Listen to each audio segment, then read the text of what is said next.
Hey guys, Daniel Hoffman here with a new tutorial for Unity 2017. This one is about generating 2D underground light effects.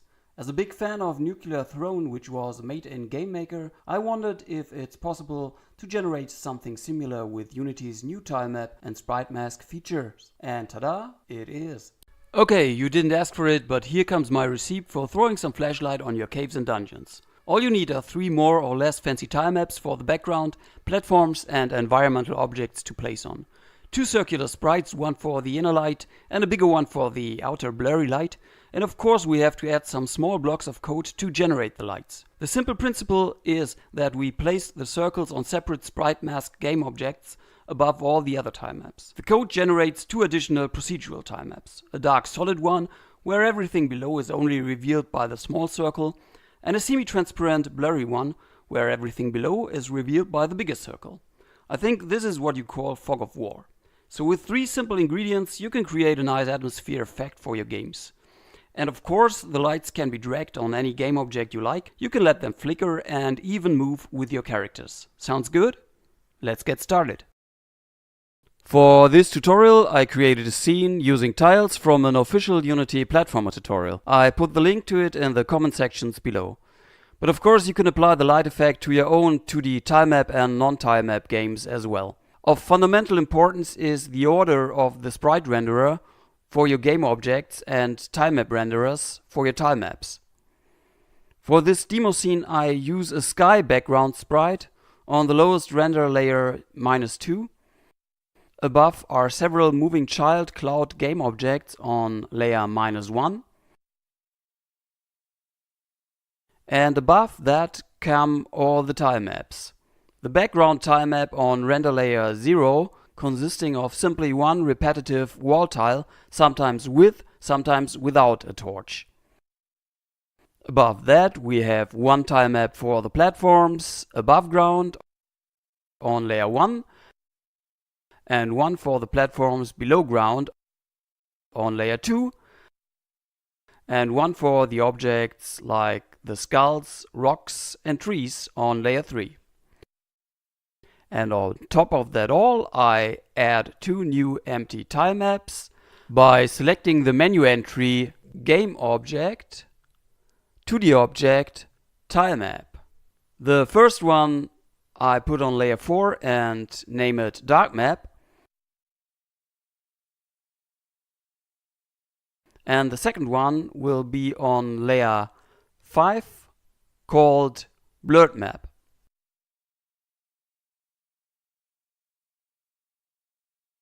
Both of these maps we will procedurally fill with a single black tile, which only differs by its alpha level. You can start by creating a new box sprite using a graphic program of your choice, or simply under the menu entry Assets, create Sprite Square. Simply set the sprite mode to single, and now we can create 2 new tiles under Assets, Create Tile. One I name Dark Tile and set its color to black, and select as a sprite the box sprite we just created.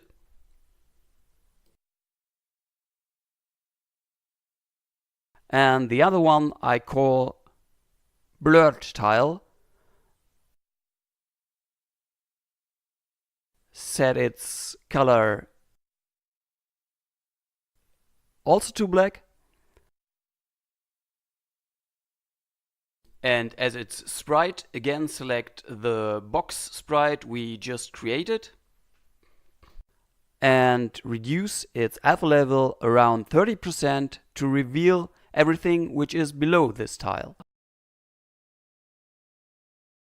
Okay, and now comes the scripting part. Let's start by creating a game object we call Game Manager in order to fill the 2 tilemaps we just created with the dark tile and the blurred tile. And on this game object we place a script which we call Game Manager as well.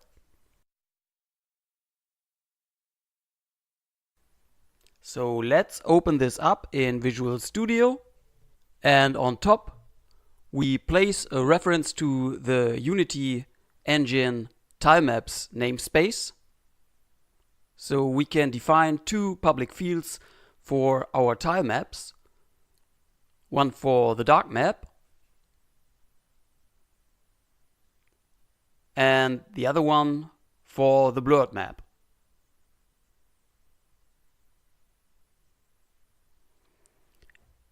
And we would also like to set a reference to a map so we can define the size of those maps. So I have chosen my background map because this is the largest one in terms of size in the scene. So I declare a public field for the background map below as well.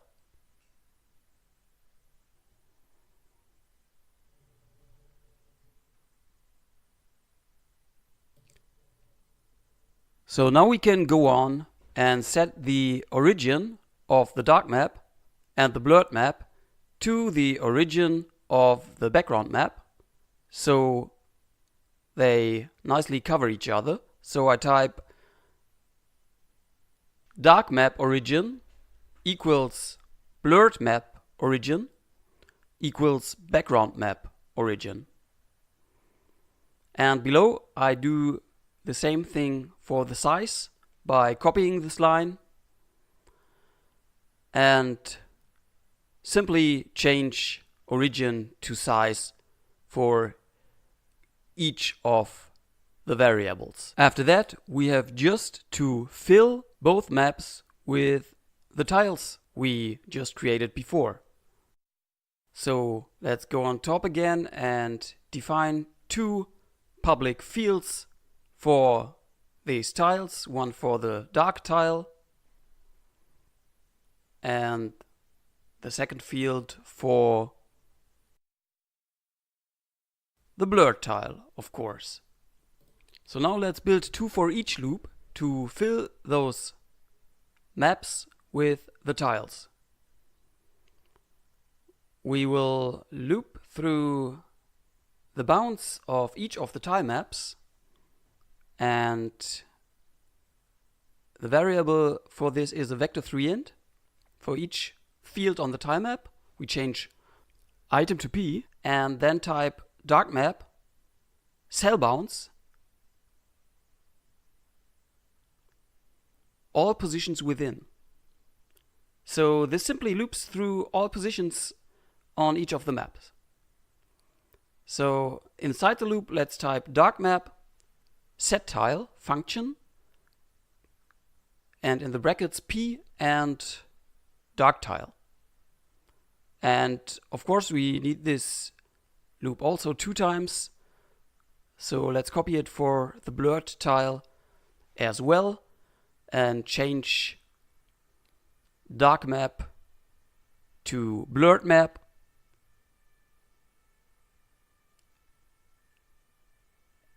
Outside and inside the loop, and dark tile to blurred tile.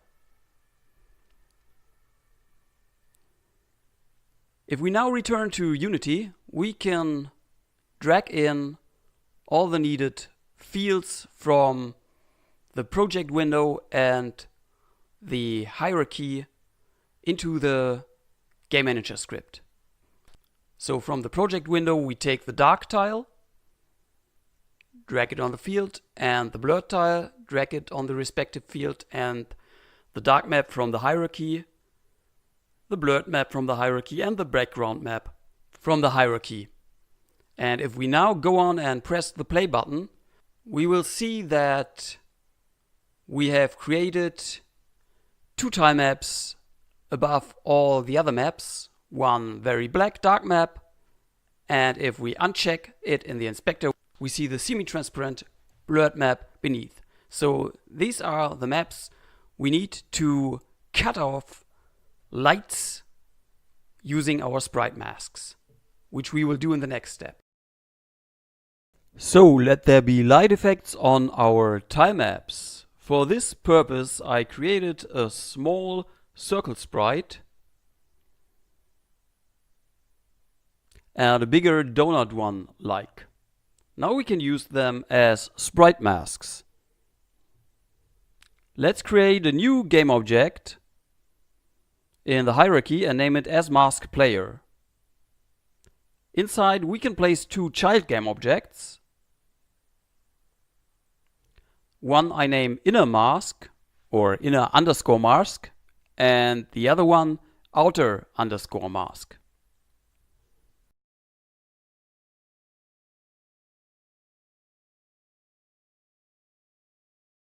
It is very important that we set our S-mask Z coordinate to the same Z coordinate like our tilemap grid, which is 0. Next, we need to add a sprite mask component to both of the game objects. In this component, we can select the circle sprites. So let's mark both of them and add the sprite mask component. And for the inner mask, we select as a sprite the small circle, and for the outer mask, the bigger one with the hole in the middle.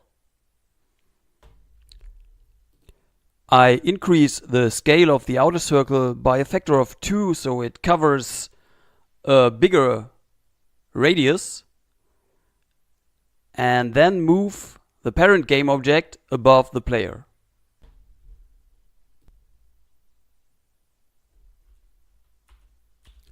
Inside the sprite mask component, we have to check the custom range box to determine for which range of layers our circles mask or reveal parts of the environment. So we set the starting layer of the outer circle to the layer number of the dark map, which is 4.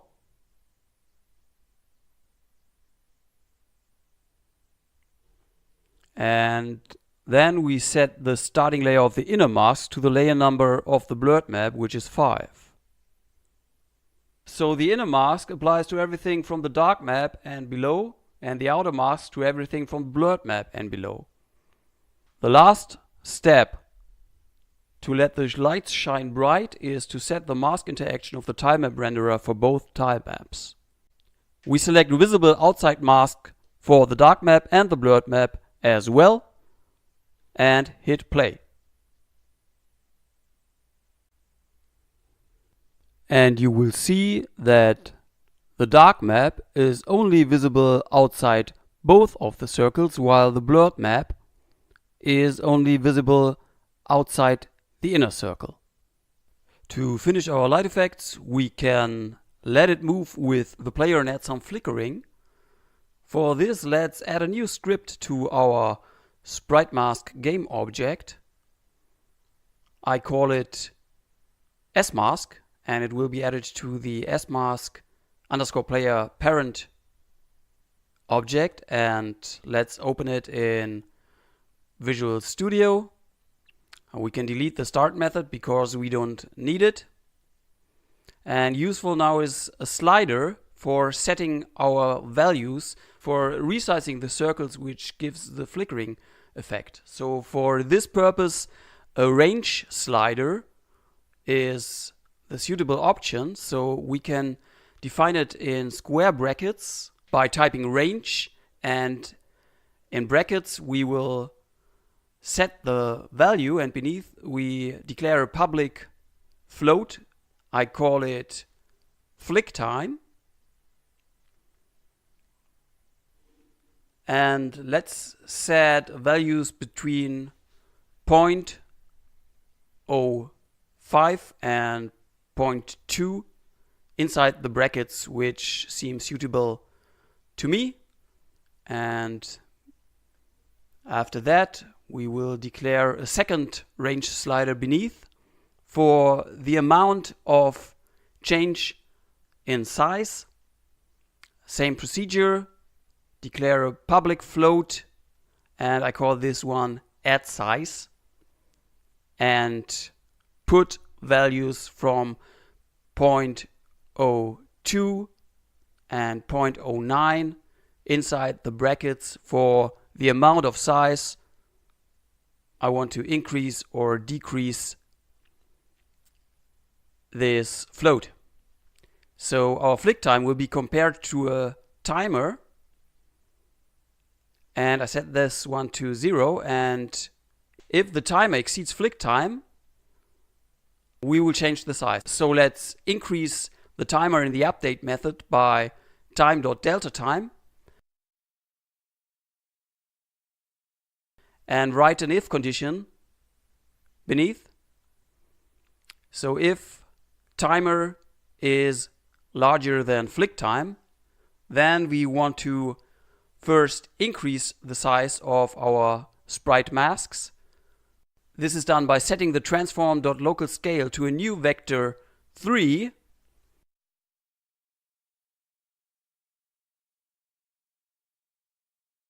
And adding add size to the transform.local scale x and the transform.local scale y values.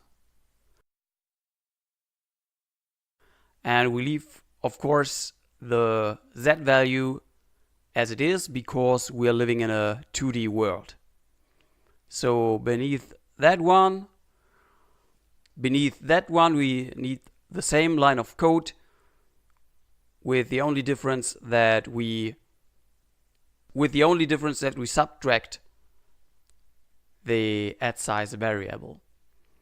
And of course, if the circles are bigger, we want to make them smaller, and if they are smaller, we want to make them bigger. So we need a second if condition inside our timer condition. So for this one, we declare a private bool. I call it bigger and set its value to true first. So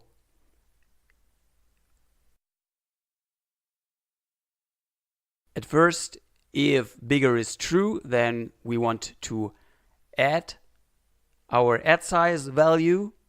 So let's write if bigger equals true and copy the transform.local scale line inside, which adds the value, and else we want to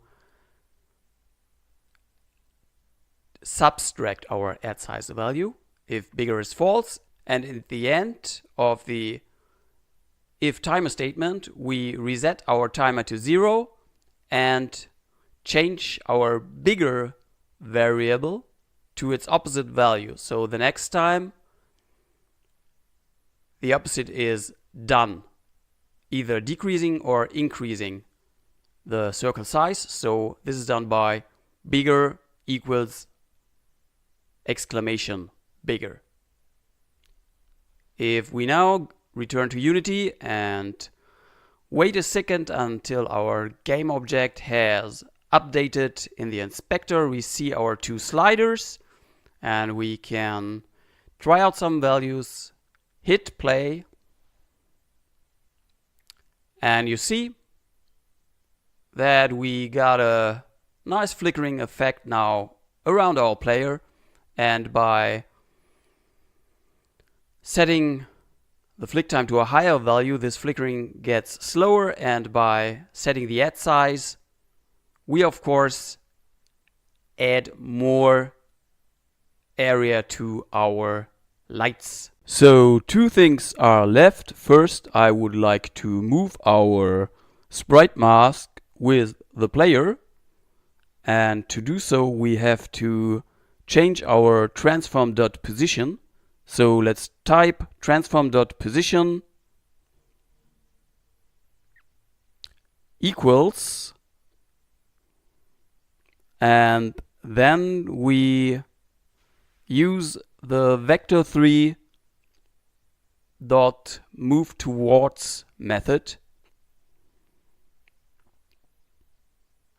which moves from the current transform.position to a target.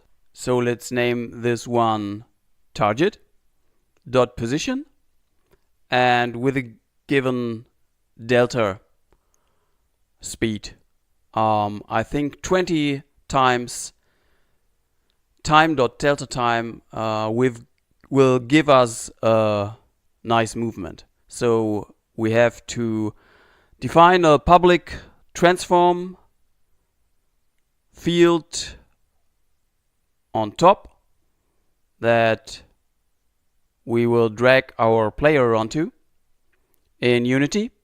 Let's do that. After our slot on the smask underscore player object becomes visible after a short time in the inspector. And now let's drag our player into this slot and hit play. And you see, if I move the player, the sprite mask and the light effect moves along with it.